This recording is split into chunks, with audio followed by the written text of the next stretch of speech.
안녕하세요. 부동산 인사이트에 오신 여러분을 환영합니다. 미래에셋생명 부동산 컨설턴트 양희환입니다.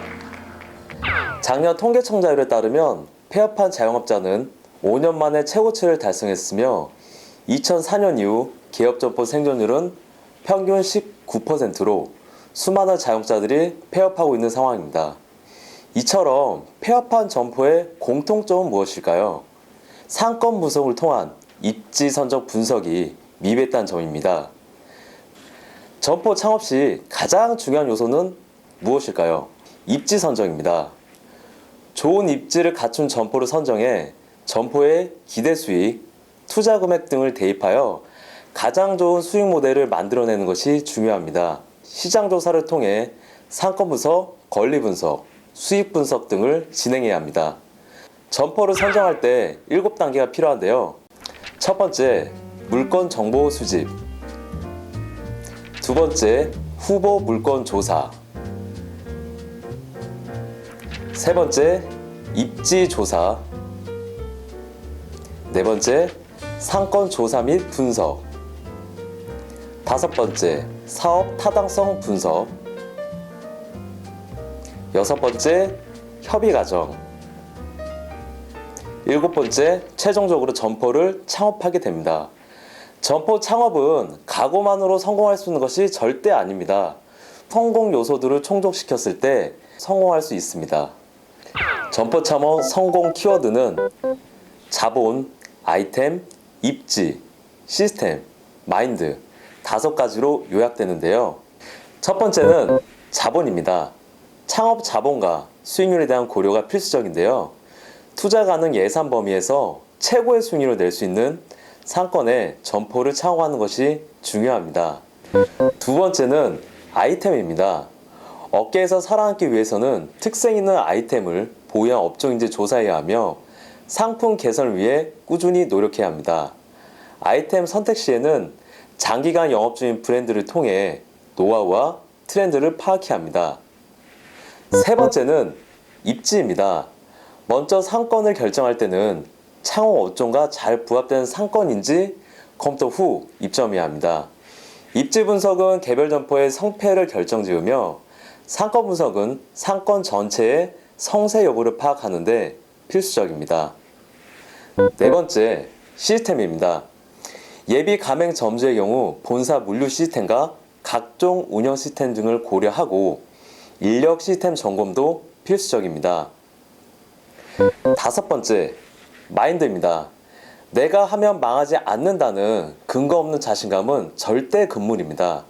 창업을 시작할 때는 철저한 상권 분석과 시장 조사 없이 은퇴 이후 혹은 취업이 안 돼 무작정 뛰어드는 것보다 충분한 시간을 두고 준비해야 합니다.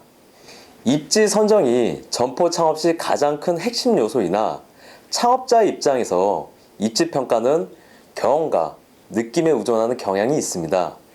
예를 들어 외식 사업에서 입지 선정은 가장 중요한 요소이며 다른 전략으로 극복되기 어려울 수 있습니다. 그렇다고 해서 외식 분야의 창업은 입지가 좋다고 반드시 높은 매출이 보장되는 것도 아닙니다. 그렇다면 좋은 점포 고르는 8가지 방법에 대해 알아볼까요?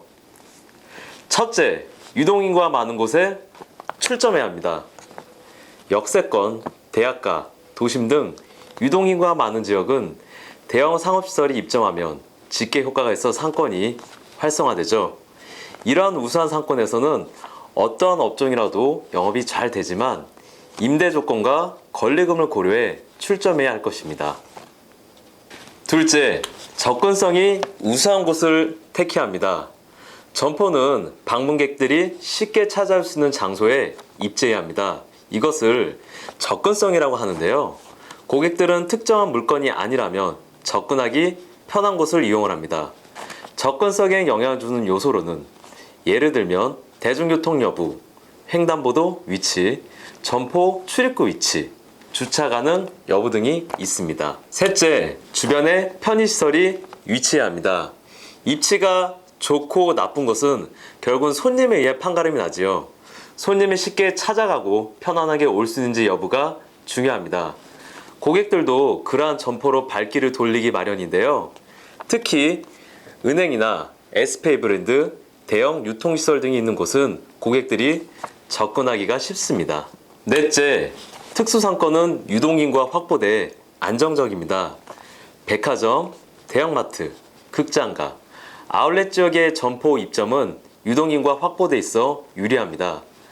대부분 수수료 임대 조건으로 입점이 되어 있고 매장 관리가 간편합니다. 다만 임대차 계약 기간이 한정적이어서 입점 시 임대차 조건의 검토가 꼭 필요합니다. 다섯 번째, 버스 정류장 및 지하철과 인접한 대로변이나 코너에 입지합니다. 역세권이 아닌 주택 상권은 버스 정류장을 끼고 있는 대로변 중심으로 유동인구가 발생된 것을 볼 수 있습니다. 다만 인구가 흘러가는 상권인지 유입되는 상권인지 확인해야 합니다. 여섯 번째, 대규모 아파트 단지 및 중심 상권이 무조건 좋은 곳은 아닙니다. 대단지 아파트는 대형 유통 상가 등 경쟁 점포가 많으며 고객은 인근 중심 상권에서 소비를 많이 하죠. 많은 세대를 중심권에 빼앗기게 되므로 실제로 상권이 축소된다라고 볼 수 있습니다. 이보다는 오히려 중심 상권에 근접한 소규모 아파트 단지에 상가가 더 경쟁력이 있을 수 있습니다. 일곱 번째, 권리금을 유심 있게 검토하고 입점해야 합니다. 권리금이란 현실적으로 세입자 간에 인정하지 않을 수 없는 금액인데요.